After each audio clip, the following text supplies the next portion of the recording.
আল্লাহ পাক রব্বুল আলামিন 9 নম্বর পারা 13 নম্বর পৃষ্ঠা 4 নম্বর লাইনের মধ্যে বলেন, ওয়ালাহুম আয়ুনুল লা ইউবসিরুনা বিহা, এ বান্দা তোমাকে যে আয়ুন চোখ দিয়েছি ওই চোখের হিসাব দাও, চোখের হিসাব দেওয়া লাগবে। এরপরের নাম্বার আয়াতে বলেন, ওয়ালাহুম আযানুল লা ইয়াসমাউনা বিহা, বান্দা তোমাকে যে কান দিয়েছি কানের হিসাব দাও। বান্দা কানে তো আজান শুনেছিলে, মসজিদে যাও নাই কেন? বান্দা আজানে তো মুয়াজ্জিন বলেছিল হাইয়া আলাস সালাহ, বান্দা নামাজের দিকে আসো, বান্দা আজান তো শুনেছিলে, মসজিদে যাও নাই কেন? হিসাব দাও এখন। ওই সময় আমি আল্লাহ কিছু বলি নাই, ওয়ামা কারু ওয়ামা কারাল্লাহ ওয়াল্লাহু খায়রুল মাকিরিন। তুমি কি মনে করেছো আমি ছাড় দিয়েছিলাম? বান্দা তুমি সব সময় মনে রাখবে আমি আল্লাহ ছাড় দেই কিন্তু ছেড়ে দেই না। আমি আল্লাহ যখন ওয়ামা কারু ওয়ামা কারাল্লাহ, আমি আল্লাহ যখন পাকরাও করব, আমি আল্লাহর পাকরাও থেকে বাঁচার মতো ক্ষমতা তোমার নাই। আমি একদিন পাকরাও করব, তোমাকে ছেড়ে দিয়েছি। ইন্নামাল হায়াতুদ দুনিয়া লাইবুম ওয়ালা, 26 পারা 9 নম্বর পৃষ্ঠা সূরা মুহাম্মদের মধ্যে আল্লাহ পাক রব্বুল আলামিন বলেন, ইন্নামাল হায়াতুদ দুনিয়া লাইবুম ওয়ালা, আমি আল্লাহ দুনিয়ার জমিনটাকে খেলার মাঠ বানাইলাম। আচ্ছা বলুন, খেলার মধ্যে যারা বিজয়ী হয় তারা পুরস্কার পায় না যারা হারে তারা পুরস্কার পায়? যারা বিজয়ী, আল্লাহ বলেন দুনিয়ার জমিনটাকে আমি খেলার মাঠ বানাইলাম, যারা জয়ী হবে আমি আল্লাহ জান্নাত দিব। যারা জয়ী হবে আমি আল্লাহ জান্নাত দিব, পুরস্কৃত করব। আর যদি হেরে যাও বান্দা, তোমার জন্য ফি নারি জাহান্নামা খালিদিনা ফিহা আবাদা, চিরস্থায়ী জাহান্নামের আগুনের মধ্যে জ্বলতে হবে। এই জন্য বলি বাজান, এখনো কি সময় হয় না মসজিদের মেহমান হওয়ার? আপনি মসজিদের মেহমান হওয়া লাগবে না, মসজিদের পালকি আপনার ঘরে গিয়ে হাজির হয়ে যাবে, আপনি মসজিদে আসা লাগবে না। তো ওই পালকি ঘরে আসার আগে আগে আমাদের মুসল্লি হওয়ার দরকার আছে না নাই? তো আল্লাহ পাক রব্বুল আলামিন যেন আমাদেরকে পরিপূর্ণ ঈমান দান করেন, সবরণ আমিন। হজের ব্যাপারে আল্লাহ রাসূল সাল্লাল্লাহু আলাইহি সাল্লাতু ওয়াসাল্লাম বলেন, বাইহাকি শরীফের হাদিস, আল্লাহ রাসূল সাল্লাল্লাহু আলাইহি সাল্লাতু ওয়াসাল্লাম বলেন, যেই ব্যক্তি আমি রাসূল দুনিয়া থেকে পর্দা করার পর, আমি রাসূল দুনিয়া থেকে পর্দা করার পর আমি রাসূলের মোলাকাতের জন্য আসলো, আমি রাসূলের সাক্ষাতের জন্য আসলো, আমি রাসূলের জিয়ারতের জন্য আসলো, সে যেন আমি রাসূলের বাস্তব অবস্থায়, জীবিত অবস্থায় আমি নবীর সাথে সাক্ষাৎ করলো। বলুন সুবহানাল্লাহ। তোমরা ভেবে নিও না আমি মরে গিয়েছি, আমি দুনিয়া থেকে পর্দা করেছি। যেই বান্দা, যেই উম্মত আমি নবীর সাথে সাক্ষাৎ করবে, সে যেন আমি নবীর জীবদ্দশ অবস্থায় আমি সাথে সাক্ষাৎ করলো।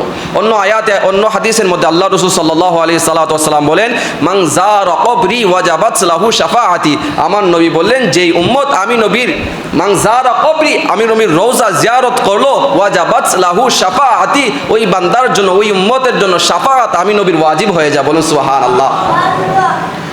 আল্লাহ পাক রব্বুল আলামিন যেন রাসূলের রওজা জিয়ারত করার মতো নসিব দান করে, সকলুন আমিন। এই জন্য আল্লাহ পাক রব্বুল আলামিন যাদেরকে সামর্থ্য দিয়েছেন, যারা হজ করবেন অবশ্যই মদিনায় যাবে। মদিনায় গেলে কি লাভ? গত সপ্তাহের এক ঘটনা, আমেরিকার মধ্যে এক দম্পতি নতুন বিবাহ হয়েছে। মেয়েটা ছিল মুসলিম, মেয়েটা মুসলিম ছিল, ছেলেটা ছিল খ্রিস্টান, সম্ভবত বেধর্মী ছিল। তো ওই বেধর্মী মেয়েটাকে পাওয়ার জন্য, বিবাহ করার জন্য সে মুসলমান হয়েছে। মেয়েটার দাবি হচ্ছে যদি আমাকে বিবাহ করতে চাও তাহলে তোমাকে মুসলমান হতে হবে, কারণ মুসলমান তো কখনো দিন পরিবর্তন করে না। ওই ছেলে চিন্তা করলো, আরে আমার কাছে কে ধর্ম আর কে কর্ম। ওই ব্যক্তি ওই মেয়েকে পাওয়ার জন্য কি হলো, মুসলমান হয়ে গেল। তো বিয়ের পর সমস্যাটা ঘটলো। ওই মেয়ে দেখলো যে আমার স্বামী তো মুসলমান হয়েছে সত্য, কোনোদিন নামাজ পড়ে না, কোনোদিন মসজিদে যায় না। কারণ ছেলে তো জানে আরে আমি পাওয়ার জন্য মুসলমান হয়েছে, কিসের নামাজ কিসের মসজিদ। মেয়েটা চিন্তায় পড়ে গেল, হায় হায় আমার স্বামী তো মসজিদে যায় না, মুসলমান সম্পর্কে, ইসলাম সম্পর্কে জানতে চায় না, তাহলে কি করা যায়। ওই মহিলাটা একজন হুজুরের কাছে আসলো। হুজুর বললেন, এ মা তুমি একটা কাজ করো, তোমার স্বামীকে মসজিদে আনতে হবে না, নামাজ পড়তে হবে না, তুমি একটা কাজ করো, তোমার স্বামীকে নিয়ে মদিনাতুল মুনাওয়ারায় চলে যাও। বলুন সুবহানাল্লাহ। কোথায় চলে যাও? মদিনাতুল মুনাওয়ারায় চলে যাও, মক্কাতুল মুকাররমায় চলে যাও। ওই মেয়ে কি করলো, তার স্বামীকে নিয়ে মক্কার মধ্যে গেল হজ করার জন্য, উমরা করার জন্য। উমরা করলো, রসুলের রওজা জিয়ারত করলো। 2-3 মাস পর ওই মহিলাটা আবার হুজুরের কাছে আসছে। তো মহিলা জিজ্ঞেস করলেন, এরে মা তোমার কি হয়েছে, তোমার যে সমস্যার সমাধান হয়েছে কিনা। তো ওই মহিলা বলে, হুজুর এমন তাবিজ আপনি দিয়েছেন, ওই বান্দা 5 ওয়াক্ত নামাজ দূরের কথা, এখন থেকে তাহাজ্জুদের নামাজও ছাড়ে না। সুবহানাল্লাহ পড়েন। যেই বান্দা ইসলাম মানতে রাজি না, নামাজ পড়তে রাজি না, ওই বান্দা আজকে তাহাজ্জুদের নামাজ পড়তে রাজি না। কারণ কি?